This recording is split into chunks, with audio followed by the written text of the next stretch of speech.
Okay, Survivor Series 2019.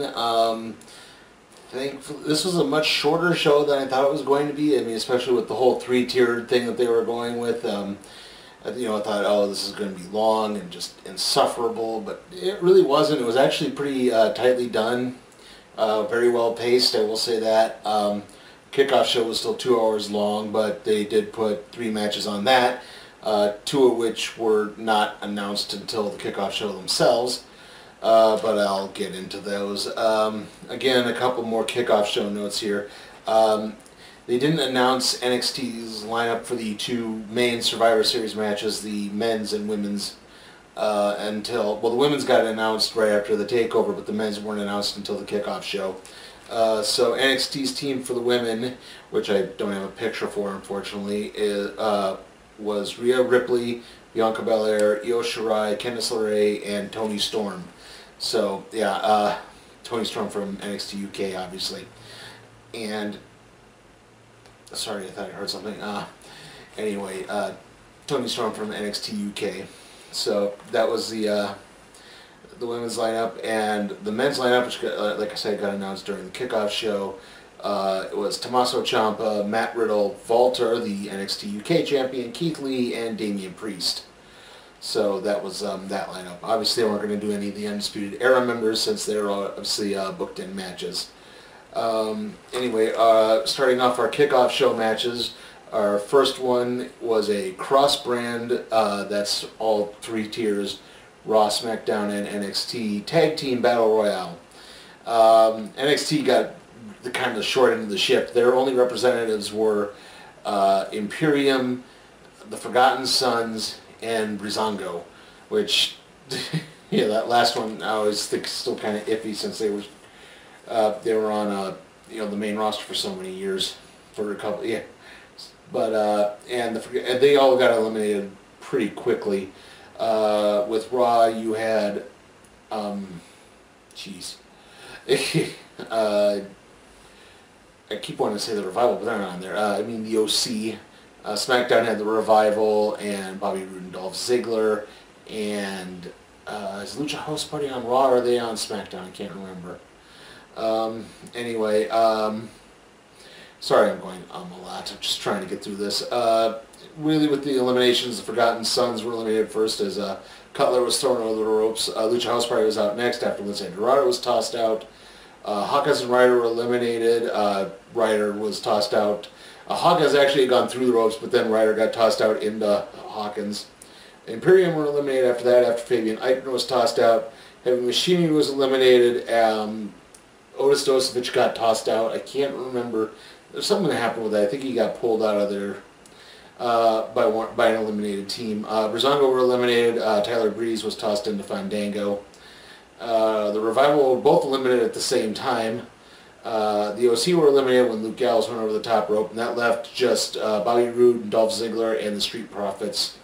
At one point, Ziggler accidentally super kicked Roode, and Roode went through the ropes and out of the ring, and that kind of enabled them to, when the Street Profits thought they had the upper hand, get in and toss Roode got in and tossed Montez Ford after a frog splash on Ziggler. So basically, the SmackDown won this, and they did actually count the victory in this case, unlike last year where SmackDown wins during the kickoff show and then doesn't win the rest of the show. For some reason, they say it was a shutout. Yeah, we thankfully did not get the repeat of that. Okay, the next match after that was a triple threat match for the now NXT Cruiserweight Championship. Lio Rush versus Akira Tozawa versus Kalisto. And yes, they are officially calling this the NXT Cruiserweight Championship now, even though they're still defending it mainly after SmackDown. Okay. Anyway, Kalisto and Tozawa tried to gang up on Rush right after the bell ring, but that alliance ended when Kalisto went for a quick roll-up. Rush hit a backspring elbow onto both men. Tozawa hit Rush with a gut buster and then followed it with a big running kick. Rush hit a top rope Spanish fly on both men after that. Tozawa dodged a kick and hit a bridging German suplex, but then Kalisto broke that up and tried to do sort of an O'Connell roll into with Lio Rush. But then Tozawa broke up a Selena Del Sol and hit the Shining Wizard, and then hit a senton on Rush, but only got a 2 count on that. Rush, at this point, Kalisto got a Selena Del Sol on Tozawa, but then Rush hit a frog splash on Kalisto, and then, yeah, no, I'm sorry. Kalisto hit a Selena Del Sol on Tozawa, but then Rush hit a frog splash on Kalisto to cover for the victory. Not a tough match to kind of recap, I guess, but yeah. This match was a typical kind of cruiserweight kickoff show, a lot of high spots. It wasn't terrible, but again, it was just kind of there. Okay, our final kickoff show match was the Tag Team Champion Triple Threat, the New Day versus the Undisputed Era of Bobby Fish and Kyle O'Reilly versus the Viking Raiders. Big E, O'Reilly, and Ivar from the Viking Raiders opened up. Basically, this was one where it's all 3 teams get represented in the ring instead of you get to tag a team in or anything. It's same for the Survivor Series elimination matches. Fish immediately tagged in. He got flipped out of his shoes, basically. Kofi came in and landed a big drop kick on Eric. Kofi hit a triangle drop kick on O'Reilly. Fish hit Kofi with a dragon screw. O'Reilly hit a knee drop and then locked on a grapevine onto Kofi's knee. O'Reilly dodged a Big E rope spear at one point. Eric slammed Ivar onto the opponents off of the ring apron. Fish and O'Reilly basically hit a bunch of strikes on Eric and actually drew some blood on him. Eric threw Fish and O'Reilly and then tagged Ivar, got the hot tag. New Day eventually got back involved with Big E suplexing Eric. O'Reilly then dodged a Trouble in Paradise, which caused Kofi Kingston to hit the post. But Ivar dodged the high roll and a backspring elbow, and then the Raiders hit the Viking Experience for the 3 count in the victory. They hit it on both men, but covered Bobby Fish. So that's how that happened. Really good match again. I kind of understand why it was maybe shunted to the kickoff show, because it did seem to be lacking in build-up a little bit. Like with the Undisputed Era, it seemed most of that was focused on Raw, and they were attacking the main eventers, and but the tag teams didn't seem to really get too much involved in this. So that's kind of how that shook down. So moving on to the show proper, we opened up with the Women's Survivor Series match with Team Raw of Charlotte, the Kabuki Warriors of Asuka and Kairi Sane, Natalya, and Sarah Logan. And then we had Team SmackDown consisting of Carmella, Nikki Cross, Lacey Evans, Sasha Banks, and Dana Brooke. So yeah, apparently Sarah Logan and Dana Brooke still exist. And of course I gave you Team NXT, Rhea Ripley, Io Shirai, Toni Storm, Bianca Belair, and Candice LeRae.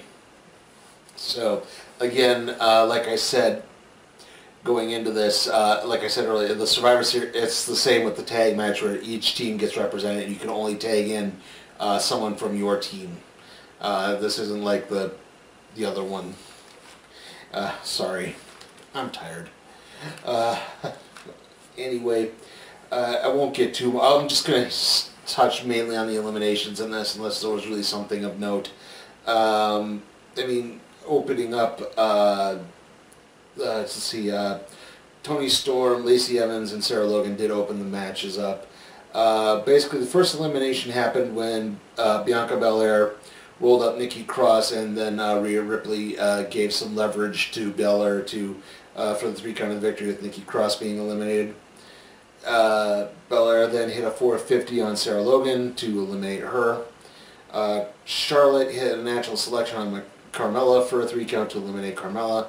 Sasha hit Kairi Sane with the Meteor for a 3 count that eliminated her. This upset Asuka, who hit Dana Brooke with a roundhouse and eliminated Dana Brooke. However, as this was happening, Charlotte blind tagged in that upset Asuka, who eventually hit Charlotte with the Mist, and Charlotte was eliminated by Lacey Evans, who hit yeah, Lacey Evans hit the women's right on Charlotte. Asuka just wandered off and basically was counted out, even though they weren't doing countouts at that point. So I guess she was counted out. She basically eliminated herself. This left Natalya as the last woman for Raw. Let's see. Yeah. Natalya rolled up Lacey Evans for 3 counts, and now Sasha was left for SmackDown. Okay, I did miss one thing. Candice LeRae and Io Shirai were knocked out of the match, but they were not formally eliminated. They basically chalked it up to, well, they had both been through the War Games match the previous night, so they were still selling injuries from that. So it was down to Rhea Ripley, Sasha Banks, and Natalya. Sasha sucker punched Natalya and got a 3 count on that. That left Rhea Ripley and Sasha Banks left, but then Io Shirai and Candice LeRae actually returned to break up a Banks statement on Rhea Ripley, and that enabled Shirai then hit a missile dropkick on Sasha, and that enabled Rhea Ripley to hit the Riptide for the 3 count. So yes, NXT got the first big win. They also counted the Cruiserweight Championship as a win for itself. And that's the only time they did, because none of the brand exclusive championships, i.e. the Universal Championship, the NXT Champion, the WWE Championship, counted as part of the totals at all. Anyway, so yeah, NXT was now up 1. Well, it was 1 apiece after the kickoff show because Raw team won, SmackDown team won the Battle Royal. The Raw tag team won the tag team champion triple threat, and then Lio Rush's victory counted for NXT. Everybody got that? Okay, our next match is the, well, basically secondary title triple threat match. Shinsuke Nakamura versus Roderick Strong versus AJ Styles. Nakamura started off with a whole bunch of kicks on both Strong and Styles. Strong pulled Styles off the top rope and hit a backbreaker. Nakamura suplexed Strong back into the ring at one point. Strong hit a gutbuster on Nakamura. Probably one of the big points of this match is Nakamura hit an exploder onto Strong, and Strong's knee came right down on AJ Styles' face. Bonked him really hard. I'm surprised Styles didn't have a broken nose, because it just clopped him hard. Sami Zayn pulled Nakamura out of the ring at one point, and that kind of allowed him to recover. There was an electric chair Kinshasa shot on Strong. Styles interrupted another Kinshasa attempt. Zayn interfered in the match a couple of times more. Eventually what happened was, at the end, Styles jumped up, hit the phenomenal forearm on Nakamura, but then Strong slipped into the ring, tossed out Styles, and got the cover for the 3 count of the victory. So yeah, NXT wins another big match on this. And it kind of proved to be like I said, it proved to be pretty big.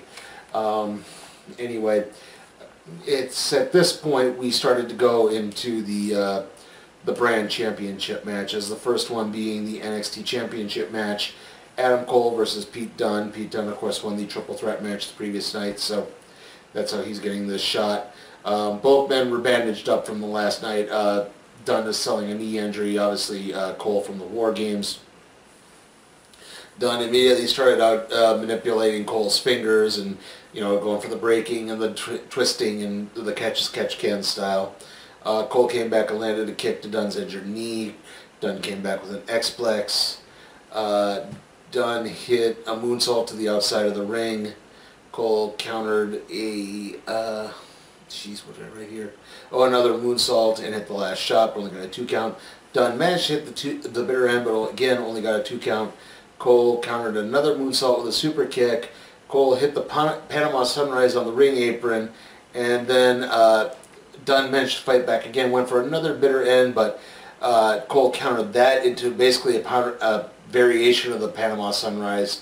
Not quite a full Canadian Destroyer rolling pile driver, but he got it just enough to make Dunne land on his head, and then he hit the last shot for the 3 count of the victory.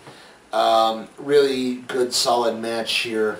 The previous triple threat, admittedly there were times it just felt a little bloated, because it was just more like you could tell like which guy was taking a breather and which guy was waiting for the next big thing.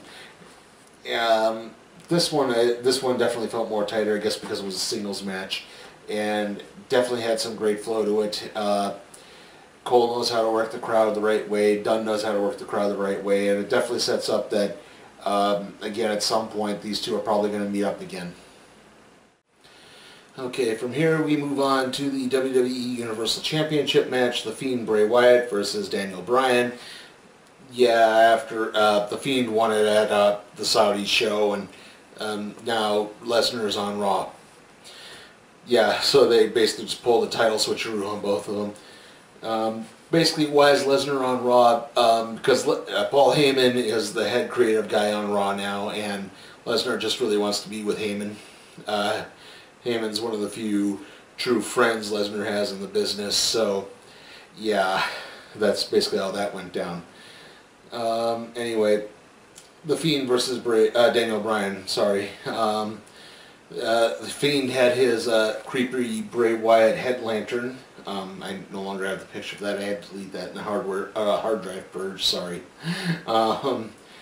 Bryan hit a flying knee right off the battle of the ring. They still bathed the ring in red as well. Like, that's really annoying. Wyatt came back and hit a big lariat. Wyatt dominated the match at this point. He tossed Bryan into the ring post and then the announce table.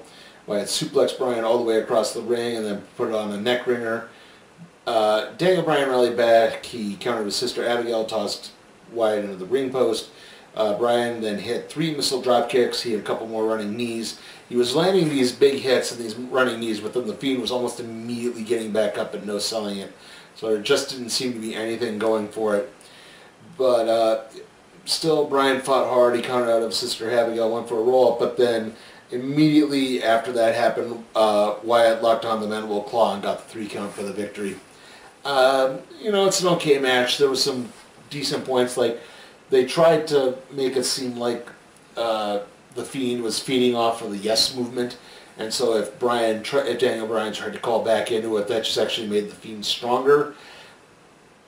Okay, I guess I didn't quite get that. I also am not entirely sure if we're supposed to buy Daniel Bryan as a babyface or a heel at this point again. Like, is he falling back into the heel tendencies? The Miz was certainly acting like a heel in the build-up to this, but again, it was an alright match. Okay, from here, it's the Men's Survivor Series match. It was not the main event. It was Team Raw of Seth Rollins, Randy Orton, Kevin Owens, Ricochet, and Drew McIntyre. Team SmackDown of King Corbin, Mustafa Ali, Chad Gable, Roman Reigns, and Braun Strowman. And, of course, Team NXT of Tommaso Ciampa, Matt Riddle, Keith Lee, Walter, and Damian Priest. I'll just say this early on when they're doing the entrances and Matt Riddle is doing his little kick his sandals or kick off his flip-flops. Ricochet and Randy Orton both caught them and chucked them out of the ring. Strowman, Rollins, and Ciampa opened up. Basically, the first elimination happened when Walter and Drew McIntyre had tagged in. Strowman was still in at this point. Walter had hit a big drop kick on Strowman, but that just enabled McIntyre to land a Claymore kick for the 3 count, and that eliminated Walter. Kevin Owens then hit Chad Gable with a frog splash for a 3 count. Gable was eliminated. Reigns and Corbin began arguing. As this happened, Tommaso Ciampa basically hit a draping DDT on Owens, got the 3 count of the victory. Going into the match, they were teasing the idea again: is where does Owens' loyalties lie after the War Games? But he said he was pretty firmly on Raw. It's just he wanted to get back at the Undisputed Era. And it seemed pretty certain that that was the case because, I mean, again, Ciampa was the one to eliminate him. Orton countered. Damian Priest got back into the ring. Orton got him and lured him into trying his finisher, which was the Reckoning, and Orton hit the RKO and eliminated Damian Priest. But then Matt Riddle got into the ring and immediately rolled up Orton for a 3 count of the victory. So Orton was eliminated, but then Orton hit an RKO on Riddle, and Corbin covered to eliminate Matt Riddle. McIntyre hit Strowman with a Claymore on the outside that resulted in a count-out, so Strowman was eliminated. Corbin hit the End of Days on Ricochet to eliminate him. Corbin then got into a fight with an argument with Mustafa Ali, which enabled Rollins to hit the curb stomp on Ali and eliminate him. Reigns then speared McIntyre to eliminate him. And then Reigns turned on Corbin and speared him, and Ciampa covered. So that's how Corbin got eliminated. This left Rollins and Reigns as the only members of their team, and Ciampa and Keith Lee as the last two for NXT. The remaining members of the Shield went for the Shield bomb, but Keith Lee broke that up. But then Rollins got the curb stop on Ciampa, and that left Lee as the remaining NXT guy. Lee countered a curb stomp into a Death Valley driver to eliminate Rollins. That leaves Keith Lee and Roman Reigns left. Lee countered a spear into the Spirit Bomb and only got a 2 count on that. Lee went for a moonsault off the second rope, but Reigns dodged that and hit the spear for the 3 count of the victory. Really well done match. Again, both these traditional Survivor Series matches could have really gotten cluttered with how many people were in the ring, but they did a pretty decent job of keeping everything pretty well managed. The only one I would say is when that women's match happened, there was the Io Shirai Candice LeRae bit they did not quite handle as well as it should have been.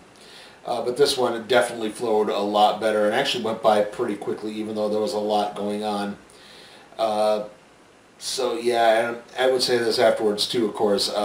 Reigns showed some respect to Keith Lee, so there was a lot of friendship going on, so magic of friendship. Okay, and that leads us into our second to last match of the night, the no-holds-barred match for the WWE Championship match, Brock Lesnar versus Rey Mysterio. Mysterio came out dressed as the Joker, timely. Ray got the lead pipe out of the ring, but Lesnar basically kind of lured Ray into kind of charging at him with it, and immediately took it out of Ray's hands, tossed Ray around a little bit. Ray did manage to counter out of a sort of running power slam. He shoved Lesnar into the post, got into the ring, tried to get to the pipe, but Lesnar beat him to it. German suplexed him onto the pipe, and it's this point that Dominic interfered, because this is a no-holds-barred match. All of this is legal. So Dominic gets in. Ray low blows Lesnar, then Dominic low blows Lesnar, then both of them hit a 619, then both of them hit frog splashes, both of them covered Lesnar, and it didn't really work. He kicked out pretty quickly. And after that, Lesnar hit the F5 on Ray for the victory. Nothing spectacular. I mean, I didn't really expect Rey Mysterio to win this match. It's like the only way I thought it was. I mean, I thought, okay, Dominic's interfering, so maybe something else will happen. But no, I think the only way Rey would have won is if, say, Cain Velasquez yeah, I know Velasquez is hurt, but you know, like something like that maybe happened, but nope, nothing like that. So. Yeah, this was, I mean, it was okay, but it wasn't spectacular. And that leads us into our main event, the triple threat match amongst the women's champions, Becky Lynch, Shayna Baszler, and Bayley. Right off the bat, Bayley leapt into the fray, threw hands with Baszler, pushed Becky aside any chance she got. Lynch came back and hit a sliding drop kick on Baszler, knocked her out of the ring. Bayley lured Baszler and tossed her into the turnbuckle. Bayley hit a drop toe hold on Lynch and then slammed Becky Lynch's face off the mat. Becky Lynch hit exploder suplexes on both Shayna Baszler and Bayley. Lynch fought out of a roll-up attempt by Bayley and locked onto the disarmer, but Baszler blocked that. Bayley hit the Bayley to belly again. I believe she hit it on Shayna Baszler, but Becky Lynch broke the pin. Lynch hit a missile dropkick on Baszler. Bayley,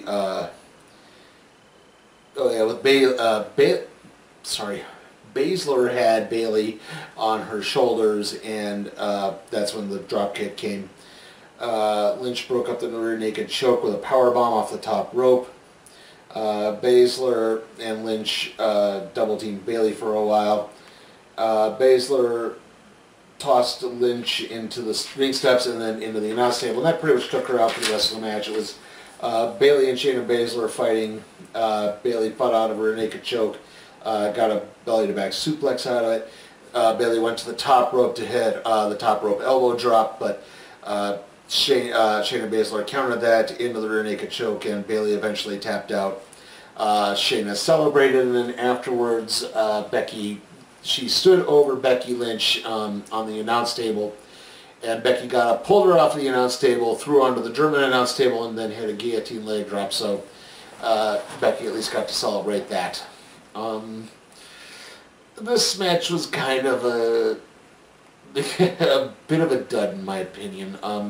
Shayna Baszler really didn't do much until just the very end, and I think that's just because in that triple threat setting, her style of more of the, ground and pound MMA hybrid catch-as-catch-can style doesn't really work when you want people who want to do kind of the high spot stuff as well. You have exactly, and like Becky and Bayley didn't fight each other enough. They both seemed to just constantly be going after Shayna Baszler, and they didn't really want to seem to take each other out.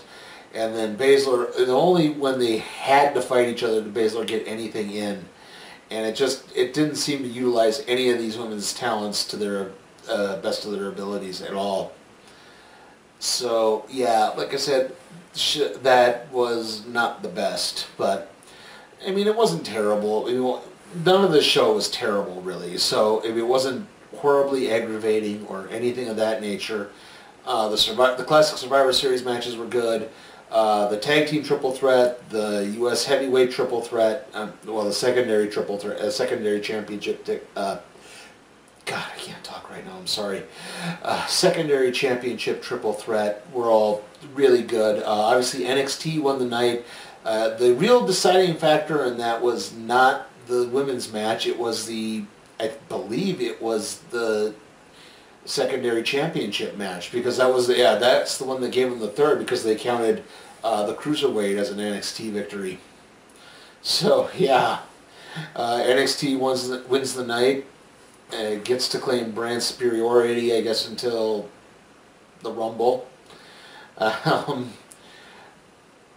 And still not entirely enthused with it. Like I said, I dread that NXT is going to get folded into the main stuff, and then, it's going to be relegated to the kickoff show like the Cruiserweight Championship has been. So, again, it's not really filling me with much hope, but this was enjoyable. I am going to give Survivor Series 2019 a B. Again, my only real qualms with it was some of the matches kind of just dragged a little bit here and there, and just, like I said, the main event was kind of a dud in my opinion. Sorry. Okay, so with that, the next video up is hopefully going to be a review of Knives Out. It should be up on Thursday, and then after that it's going to be the random trade review on New Avengers: The Century. Next wrestling will be TLC, which is on the 15th. See you all then.